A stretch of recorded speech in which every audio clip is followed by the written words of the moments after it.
subscribing, and leaving comments.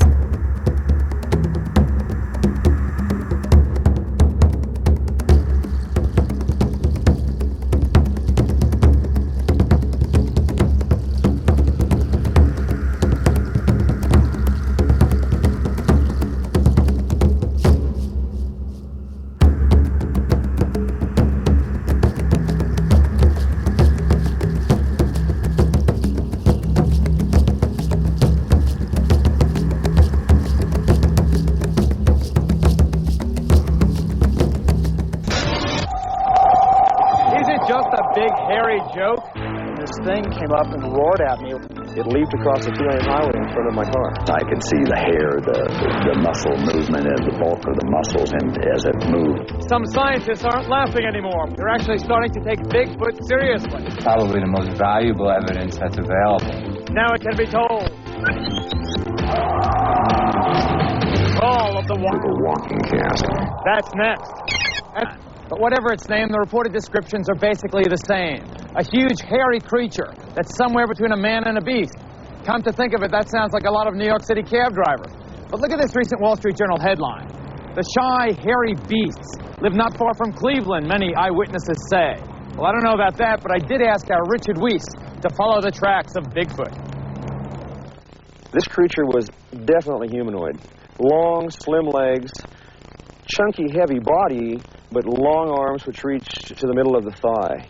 Even though we're only 5 miles from the Los Angeles city limits, rugged areas like this have been prime locations for Bigfoot sightings.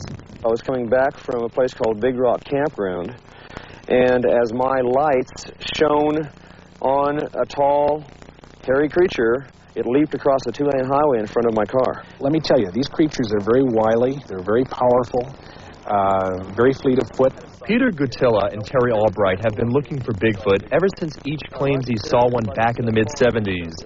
They've spent countless hours investigating other sighting reports, which they say are on the rise. To be honest with you, I was looking for Bigfoot.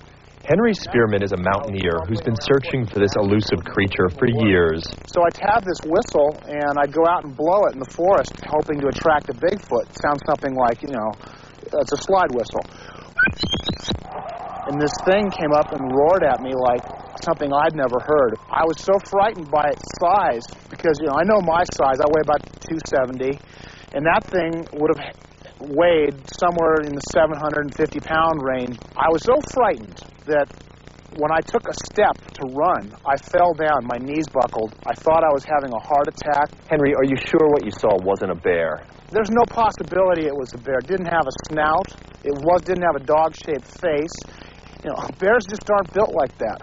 Bigfoot believers say there could be as many as 2,500 of these creatures living in North America. Bigfoot reports have originated from every state, with the exception of Delaware and Hawaii. It's a little hard for me to imagine that Bigfoot is somewhere in New Jersey. Yeah, I know. It stretches the imagination a little bit. Sasquatch is not only being tracked by people who claim to have seen it on camping trips, it seems that scientists around the world are also taking the creature quite seriously. Probably the Sasquatch is our closest living relative. We don't know this for a fact, but just the simple observation that it shares our locomotor device, that is walking bipedally. Anthropologist Grover Krantz has spent decades studying plaster footprints, allegedly made by Bigfoot. This is a typical walking cast. Krantz believes the footprints are proof positive that the creature is real. He says they've helped him gauge Bigfoot's size and physique. 7-8 feet tall is a typical size, and immensely massive. 500 to 800 pounds is the typical body weight. In China, scientists are examining hair that they believe comes from what they call the wild man. Analysis shows the hair is similar to man's. It's probably the most valuable evidence that's available for the existence of wild man. And Russian scientists are also hot on the case of their own Bigfoot. For some, the most convincing evidence that Bigfoot exists is this 1967 home movie shot by the late Roger Patterson. In this Now It Can Be Told exclusive interview, the only living witness to that controversial filming speaks out for the first time on national television. This, of course, was something that I really never thought existed. Bob Gimlin was tracking Bigfoot with Patterson when he claims they were startled by this creature in Northern California. His horse kind of spooked and it reared up, and as he stepped off the horse, he got his camera out of the saddlebags and started running across the creek to get pictures of this thing. The authenticity of the Patterson film has been hotly debated for years, but Gimlin says there's no doubt in his mind the creature was a Bigfoot. I could see the hair, the muscle movement, and the bulk of the muscles, and as it moved, you know. Has anybody been able to disprove this film? Not that I know of. There's always that skeptic, you know, and there's always the person that says it's a man in a suit. It's not every day a guy gets to see a Bigfoot. Harry is the quintessential man in the Bigfoot suit. Seems to me that if he were to wander out in the woods, he could fool some of the people some of the time. Now, while he may not venture from his home here at Universal Studios, it makes you wonder, how difficult would it be to fake a Bigfoot? Each hair is individually sewn into the fabric. You know, it took an army of people months to do. You saw the Patterson film. What was your impression of it? It looked like fake fur to me, like the cheap fake fur that you could buy at the time. Same length, same texture. Looked fake. Quite frankly, I do not think a human could have thought of how the Sasquatch could walk or should walk in order to fake a film.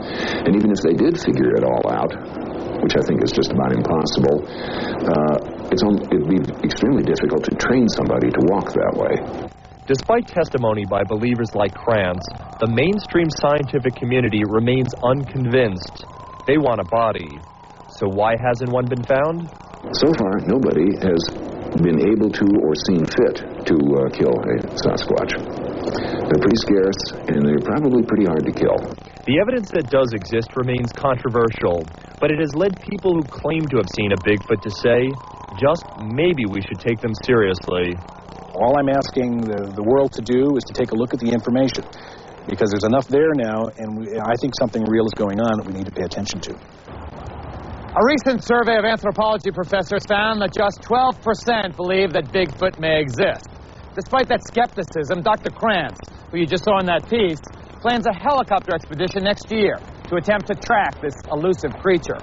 There's also a French scientist and a filmmaker who've joined forces on a $2 million project that will comb through 5,000 square miles of Russia this summer, looking for traces of the beast. Next, a beastly divorce. If you're enjoying all this rare and unique content, please show your support by subscribing and leaving comments.